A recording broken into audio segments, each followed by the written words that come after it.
Hi, I'm Rick Diora, and today we're going to show you some of these Doc Sweeney drums. Recently, I did a Snare Drum of the Week episode on the two Doc Sweeney snares I have, which are African olive wood Stave drums. One's a 5 by 14, the other's a 6.5 by 14. And today I'm going to be using the 5-inch drum. If you want to see the 6.5, go watch that. It's Season 2. Episode 2. So these drums were purchased or acquired, I should say, in 2018 by myself. They were part of a deal that I had with Doc Sweeney for an endorsement. Now I did pay for them somewhat, not full price, but they're incredible drums. I really wanted them, because African olive wood, which is a rare wood, is one of my favorite woods of all time. I've made some sticks out of it over the years. It's just a beautiful wood. It's got some oil. It's great for making furniture, great for turning on a lathe. And these are Stave drums, and I don't own another Stave drum set, so I really wanted a Stave drum set. Now, if you don't know, Stave drum set construction is made up of pieces that are glued together into a circle. So there's drums that are plies, so that's different plies. They put it in a mold and they glue together. There's steam bent drums that are one piece of wood that's bent. You steam it. Doc Sweeney also does that. There's also the Canopus Zelkova drums that are hollowed out, one piece of wood. So all these shell constructions sound different. I'm not saying one's better than the other at all, because I have lots of different drum sets. Some are ply, like the Yamaha Maple Custom. Those are incredible drums. I have a set of Craviatos that are steam bent, and I have this Stave set, which I love. They all sound different. If I was going to describe the sound of Stave drums, I would say they're dry and punchy. So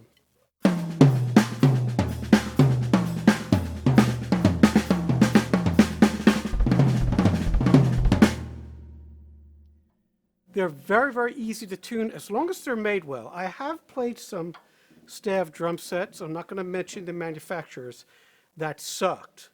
Okay, I don't know why. I think they were too thick, but maybe there was a problem with the glue, and they were very bad. And I was discouraged.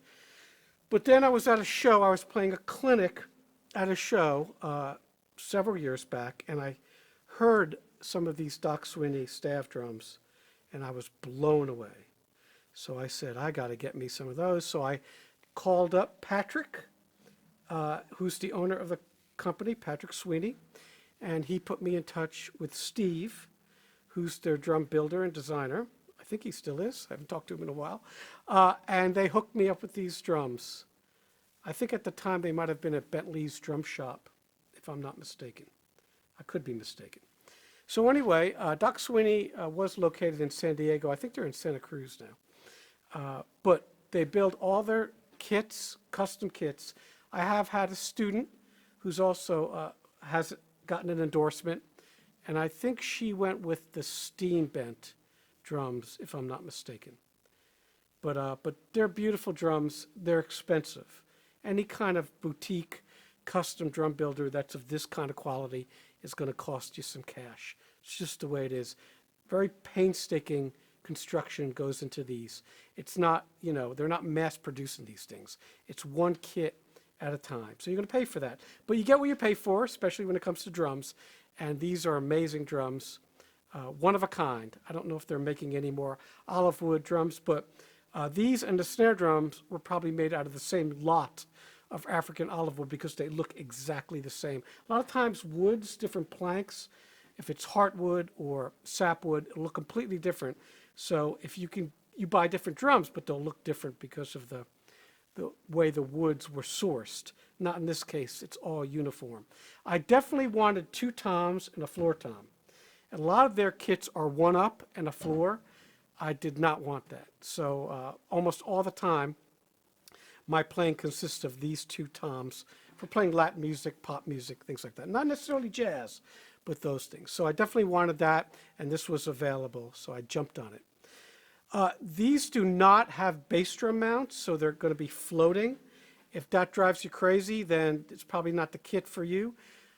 So it's kind of, we call this a virgin bass drum because it doesn't have the mount, the bass drum mount. Now that can drive you crazy because these things can move around a little. They're harder to set up. I like plopping drums, you know, on a bass drum mount and just doing that, but you know, it's probably another couple minutes to set up. You see, you have to have these tom arms here, all right? You know, I bought these black stands because I think it matches the black nickel hardware. Just really good looking drums, okay? They're a little unique looking. The bass drum looks kind of big and the toms kind of small, but I like that. So they came with Aquarian heads, but I took those off right away because I'm not a big fan of Aquarian tom heads. I am a fan of their snare heads, but I'm a Remo guy, so hopefully Remo's not watching this, but I did keep the snare heads on and the bass drum heads on. But right away I put pinstripes on here.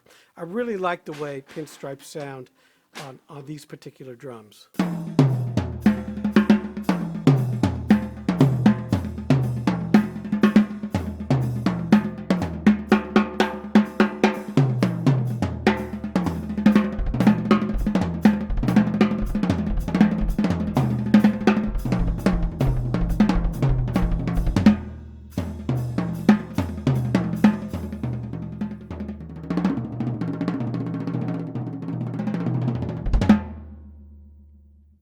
So they're punchy, they tune really nice.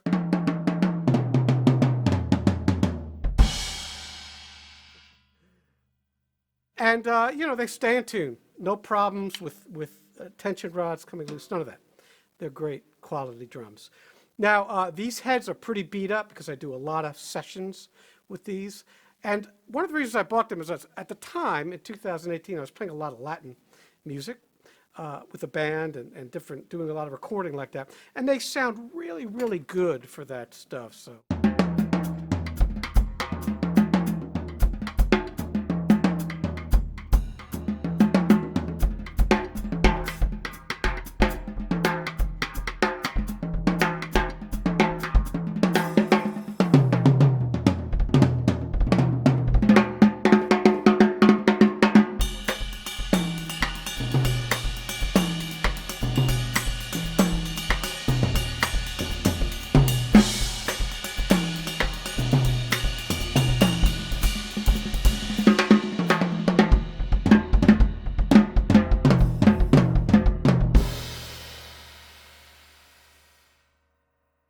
So they're, again, dry, punchy. The snare drum sounds like a timbali.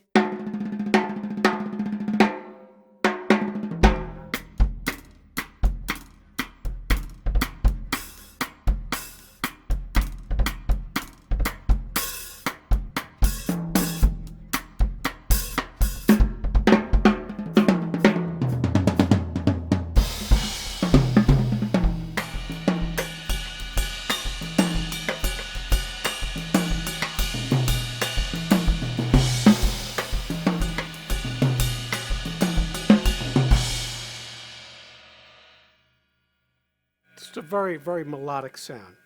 All right, so I just wanted to show you guys these drums. I'll have them out here for a while because I got a bunch of recording I have to do. So most of my videos now for the next month or so will be on these drums. So I hope you enjoyed this, and we'll see you soon.